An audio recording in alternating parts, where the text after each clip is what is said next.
Bismillahirrahmanirrahim. Alhamdulillahirabbil alamin. Wa sallallahu ala sayyidina Muhammadin wa ala alihi wa ashabihi wa man tabi'ahum bi ihsanin ila yaumiddin. Wa alaina ma'ahum wa fihim bi rahmatika ya arhamar rahimin. Allahumma 'allimna ma yanfa'una wanfa'na bima 'allamtana wa zidna ilman. Allahumma alhimna as-shawab wa jannibna az-zalal. Allahumma arinal haqqa haqqan warzuqna ittiba'ah wa arinal batila batilan warzuqna ijtinabah. Amma ba'du, faqala al-muallifu rahimahullahu ta'ala wa nafa'ana bihi wa a'ada alaina min barakatihi amin. Wa yajibulan wajib an yakuna apa yen ta ana sapa Gusti Allah taala hale luhur Allah, an yakuna apa yen ta ana sapa Gusti Allah taala hale luhur Allah, mukhalifan khabari kana mukhalifan iku zat kang bedani fi dzatihi ing dalam dzate Allah wa sifatihi lan sifate Allah, ma ing perkara ya bedane ing apa bedane ma ing perkara siwahu kang saliyane Gusti Allah minal hawadisi bayane sangka pira-pira hadis apa ngenane guys aslesno perkara sing baru maksudnya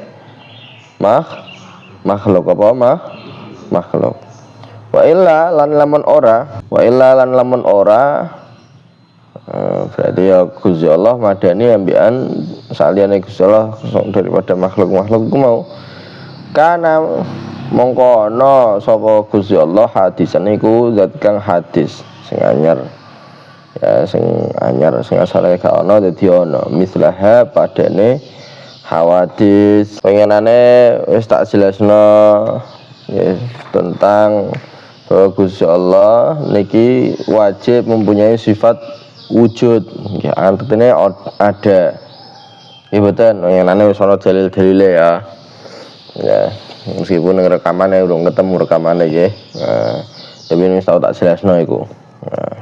Terus sing nomor loro Gusti Allah ge wajib napa gadah sifat qidam alias napa dahulu tanpa permulaan iku ya sono dalil-dalile ngene.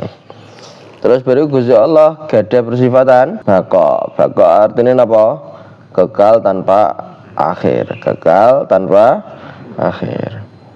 ya lagi sifat berikutnya Gusti Allah niku harus wajib mukhalafatul lil hawadisi artinya napa bedani maring ya perkara-perkara sing hadis perkara-perkara sing anyar sing sadurunge gak ana terus dadi ana ya perkara-perkara makhluk nggih. Gusti Allah niki harus bedani ya maring sakliyane Gusti Allah daripada perkara-perkara sing hawadis niku wau. Ya Gusti Allah niki harus beda, wajib beda. Ya, wajib maksudnya wajib iku mboten wajib secara syarak. Ya nek gak nglakoni ngono dosa gak iku ya wajib sing dimaksud bahas akidah wajib sing dimaksud apa wajib akli napa wajib akli ya wajib akli niku pripun perkara sing ayo wajib akli piye ayo perkara yang tidak adanya nek iku muga ana maka akal ora iso nerima. Nah, begitulah ning kene nggih. Iki Gusti Allah wajib beda maring makhluke. Artinya napa? Nek Gusti Allah kok padha ambek makhluke, iki akal saged nerima mboten? Mboten saged menerima. Wes ngono ning kene. Jadi Gusti Allah niku harus beda ambek makhluke. Ya, harus beda ambek makhluke. Ya, aja kok nggih. Jangan kok jauh-jauh. Beliau Tuhan, Gusti Allah niki Tuhan, kita makhluk. Ya. Sing tukang kursi wae, misal tukang kursi wae hasil kursine nggih, hasil sing digawe utawa tukang patung misalkan, hasil sing digawe iku mesti beda mbiyen sing gawene. Mesti beda mboten? Iku lagi perkara-perkara sing remeh.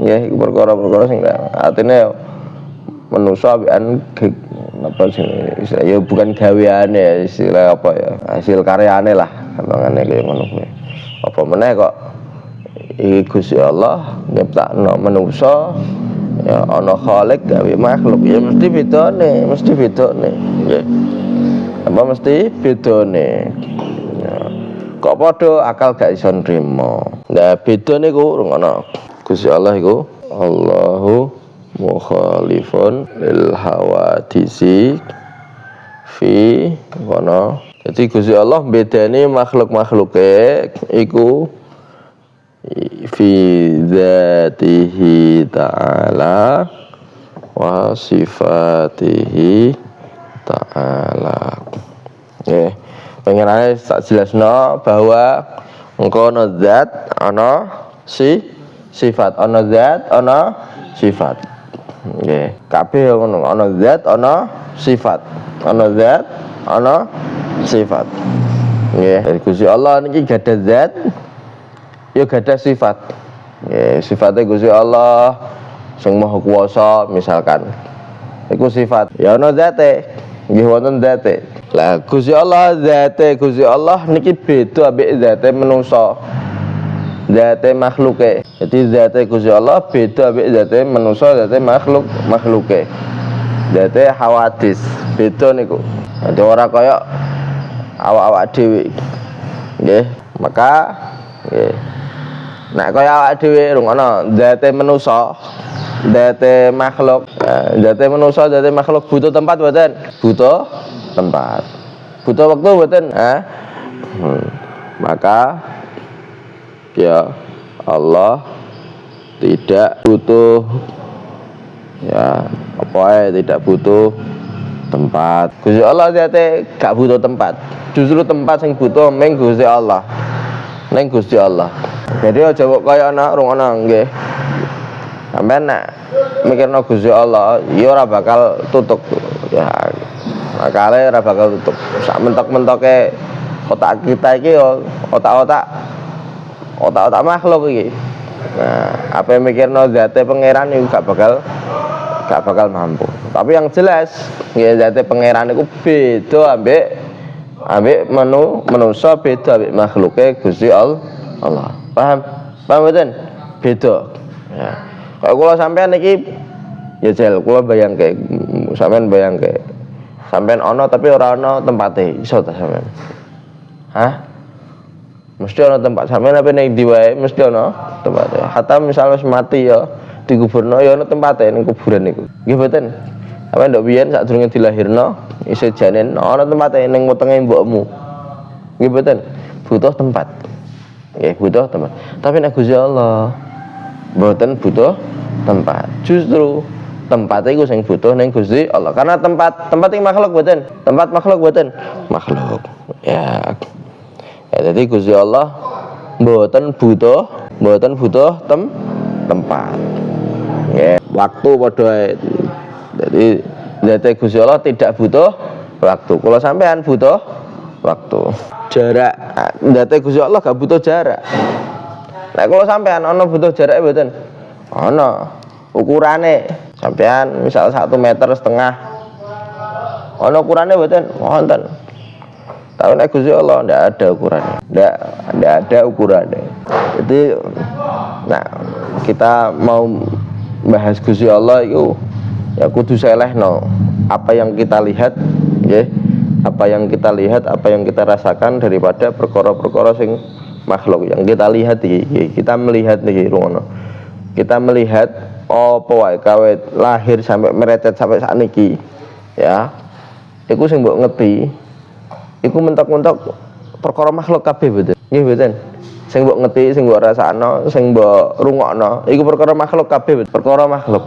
Maka nek kabeh yang kita lihat iki perkara makhluk, nggih, ngono. Kabeh yang kita lihat iki perkara makhluk. Mesti niku, nggih, apa yang kita hasilkan dari pemikiran-pemikiran kita, nggih. Niki mestine ya pemene pengen ngiasno iku dadi apa sing dikiasno ya makhluk kabeh.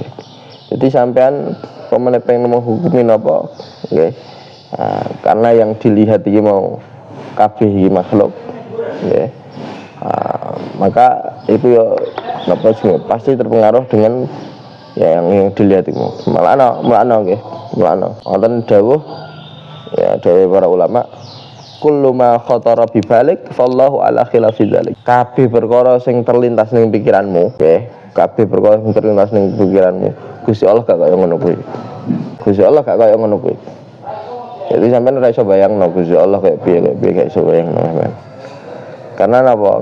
Karena sing mbok ngerti, sing mbok rasakno, iki kabeh makhluk. Nggih mboten?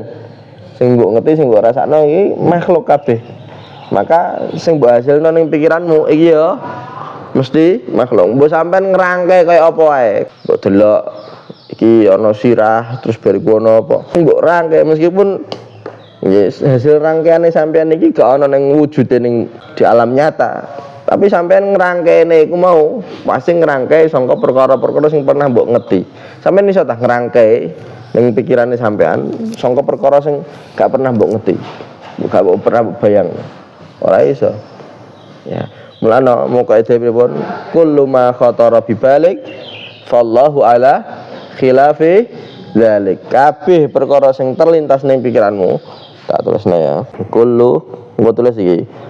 Ma khatara bi balika fallahu ala khilafi dzalika. Ya, fallahu ala khilafi. Jadi kabeh perkara sing terlintas ning pikiranmu Gusti Allah gak kaya ngono kuwi. Nggih, Gusti Allah gak kaya ngono kuwi. Guys, belene teng mriki. Dadi Gusti Allah, zate Gusti Allah niku beda awekan zate manusa, zate makhluk. Nah, zate manusa, zate makhluk iki butuh jarak mboten? Butuh jarak mboten? Butuh tempat mboten? Butuh waktu mboten? Ya. Termasuk butuh napa jeneng arah mboten? Arah. Gusti Allah enggak ada arah bagi Gusti Allah. Artinya napa? Ya, arah niki kan perkara makhluk. Dhuwur, ngisor, kanan, kiri. Iku makhluk gak? Makhluk mboten? Makhluk. Maka Gusti Allah niki ora butuh kaya arah kaya ngono kuwi mboten. Ya tidak berarah, nggih. Mulane. Kapan ana wong ngomong Gusti Allah niki ada di langit, iku salah. Karena apa? Langit iki tempat mboten. Terus bariku langit ana arahe mboten. Salah nggih. Gusti Allah mboten bertempat. Engko saiki pertanyaane ngene. Seandainya kok Gusti Allah bertempat ya. Seandainya Gusti Allah bertempat ning langit. Takonane. Lho biyen sak durung Gusti Allah nyiptakno langit, Gusti Allah ning ndi terus? Nah, iki apa wong-wong Wahabi sing mengatakan Gusti Allah ning langit iki ora iso jawab kok ngene iki. Asline Gusti Allah nyiptakno langit terus Gusti Allah ning ndi terus? Maka Gusti Allah niki mboten bertempat, kok iso mboten bertempat ya? Ya, mulane iku mau iki kita ngomongke Khalik, zat sing pencipta, ngomongke pangeran. Maka jangan sampai kita menghukumi seperti apa yang kita lihat ya, sebagai makhluk. Ojo sampai. Oke. Nah, kita sama makhluk ya. Iki pasti menghukumi, oh iki misal iki ning langit, iki ning dhuwur. Ana malaikat ning langit misalkan, ana tempate. Karena iki sesama makhluk. Nggih mboten? Ya padha-padha butuh tempat, butuh arah. Tapi nek Gusti Allah Khalik Gusti Allah zat sing nyiptakno, maka aja sampai kita menghukumi ya madakno Gusti Allah mbiyan liyane butuh tempat. Ya saliyane Gusti Allah butuh tempat, Gusti Allah terus mbok padakno butuh tempat ana tempate ora. Nggih, benten. Nggih. Paham nggih? Gusti Allah tidak butuh tempat, tidak butuh waktu, tidak butuh arah, tidak butuh jarak. Ya. Terus besar kecil, ya dekat atau jauh dengan jarak iku mau ya. Tapi nek dekat dalam napa jenenge mboten jarak akan tapi kedekatan secara apa jenenge misal wong iki lho cedhak ambekan Kiai Fulan. Artinya cedak dalam segi hubungan. Nah, cedak dalam segi hubungan mungkin wae. Kata ulama-ulama, kata wali-wali, nggih para nabi niku dekat dari jarak segi napa hubungan yang Gusti Allah dekat. Tapi apakah jaraknya dekat? Ya ndak. Ya. Jaraknya jauh ya ndak. Ya, jangan dibilang dekat atau jauh. Kenapa? Karena ya dari segi jarak tidak memungkinkan, mustahil. Gusti Allah niki ya, jaraknya kan ngeten nggih rungono. Jarak dekat atau jauh itu kan kudu ana mentoke nggih mboten. Misal iki panggonane ning kene iki lagi sampean iso ngukumi, sampean ning kono oh iki ning kene cedak, ning kono adoh nggih mboten. Lah sedangkan Gusti Allah gak bertempat iya pengen ngukumi berjarak dari segi apa jaraknya iku mau mbok dihukumi cedak atau jauh ya ini gak apa sing mboten berlaku bagi Gusti Allah ya karena iku mau nah, kecuali mau nak dekat atau jaraknya dekat apa jauhe dekat atau jauhe dari segi hubungan nah itu memungkinkan nggih terus gitu pula nak manusa iki ana diam ana obah sampean nek gak meneng ya obah nggih kita makhluk niki ana dua perkara sing ora mungkin lepas dari dua perkara iki nek gak anteng ya obah ora iso gak anteng gak obah ra iso sampean jajal sampean iki yo ersat kaya ngene iki obah anteng iki anteng iki mau obah jadi pasti ndak lepas dari anteng ambek obah bumi iki ya nek gak anteng ya obah nggih mboten obah nah ora iso lepas daripada loro iku mau ngomong bumi iki gak anteng ya gak obah ora iso sampean ngomong irsyad iki gak anteng ya gak obah ya jel iso ora iso pasti nek gak anteng ya obah nek gak obah ya anteng ngerti ya ngertos nggih ngertos mboten lah anteng obah iku termasuk tondo-tondo ngono anteng obah iku termasuk tondo-tondo makhluk nggih anteng dan obah iku termasuk napa tondo-tondo makhluk asale obah terus baru dadi anteng antenge iki mau sadurunge ana ta ora sadurunge anteng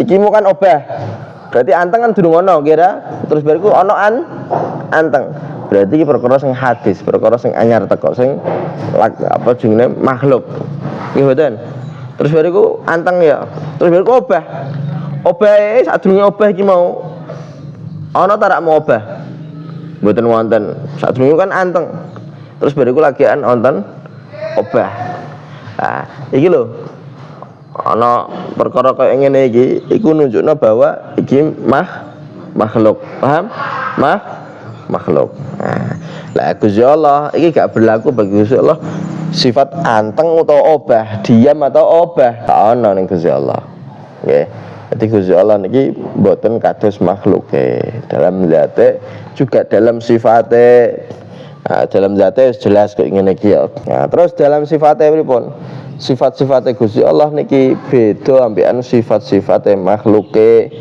kalau sampean gak ada sifat-sifat nggih mboten ana sifat putih ana sifat ganteng misalkan ana sifat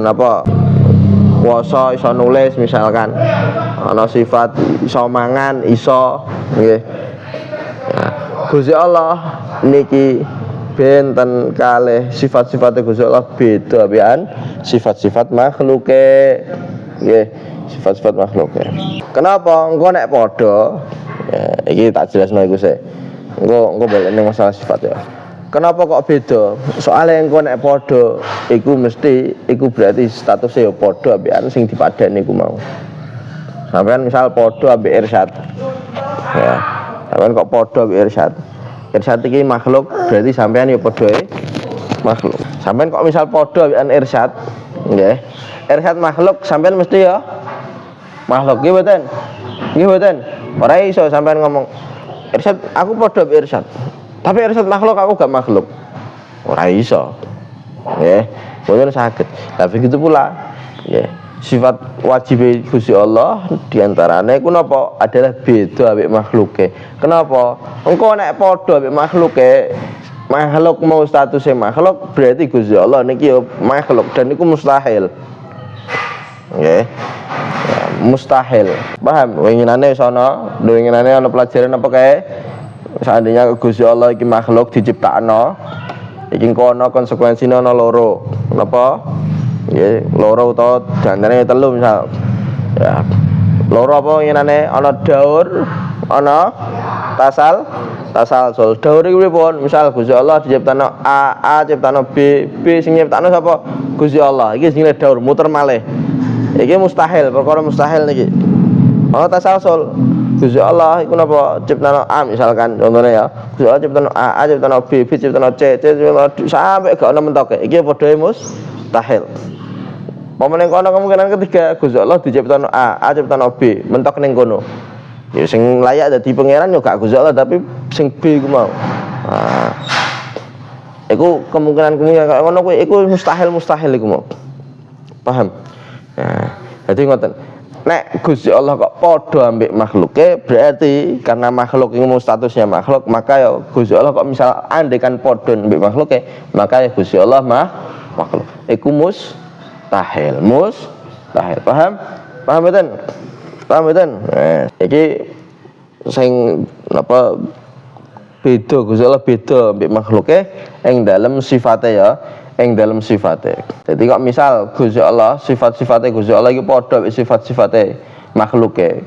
Nah, sifat makhluk kita kan punya sifat, kita kan makhluk ya betul. Punya sifat betul. Gak ada sifat. Sifatnya kita iki hadis apa qadim. Ono sifatnya kita iki perkara sing anyar teko, sing asale gak ono dadi ono, apa qadim sing ora ono kawitane? Hadis.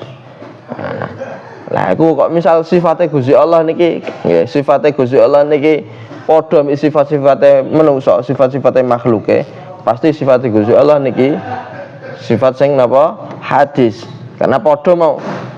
Nah, kok sifat sing hadis, maka konsekuensine ya date ya, karena duwe sifat hadis iku maka otomatis ya date iki hadis dan itu mustahil bagi Gusti Allah. Paham? Jadi sifat-sifatnya Gusti Allah itu beda dengan sifat-sifatnya manusia. Meskipun kadang ngrungokno, istilah kaca. Meskipun kadang secara makna atau secara lafate maksudnya. Secara lafate iki podo. Misal kita nyifati Gusti Allah niki zat sing alim, sing ngertosi. Nggih mboten? Gusti Allah ngertosi kita kabeh mboten? Ya, kira. Nah, ngerti kita semua mengetahui. Lah, kadang ana wong sing alim temenan, pinter temenan niki disifati al-alim, wong sing alim. Iki nek secara zahir sifat kaya ini kan padha ambek pangeran. Padha betul. Gusti Allah iki alim, wong ya ngalim. Dari segi zahir nggih, dari segi lafadze padha.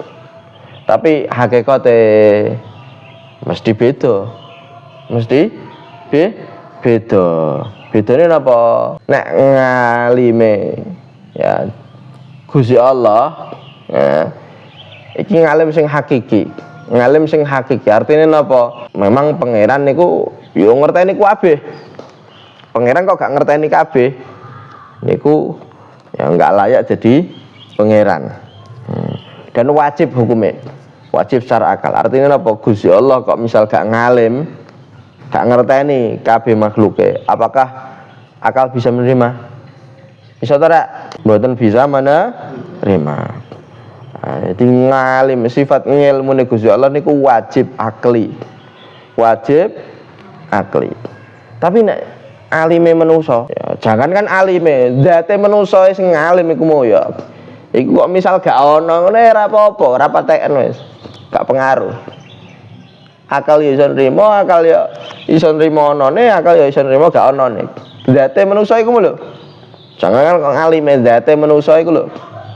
Ya, kok misal gak ono, akal iso nrimo mboten? Saged nrimo mboten? Hah? Saged. Onone iku mau iso diterima mek akal, ora onone ya iso diterima dengan akal. Iku definisi apa nyenane sifat jaiz utawa perkara sing jaiz sing menang. Ya, jadi nek alime Gusti Allah niku wajib secara akli, memang ngono kuwi harus ada kayak gitu. Nek ngalime manusa nggih, ya jangankan ngalime manusane wae iki sifate isih jaiz. Artine napa? Akal iso nrimo wujude manusa iku mau. Ya akal iso nrimo gak anane manusa iku mau. Jadi ora wajib akli iku mau. Ya kok pemane ana manusa iku ana di gawe Gusti Allah ngalim ya iso, digawe bodoh ya iso. Ya akal iso nrimo loro-lorone iku mau. Nggih. Paham nggih? Jadi kadang niku secara lafate iku ana sing padha tapi hakikate iku beda. Hakikate beda ya.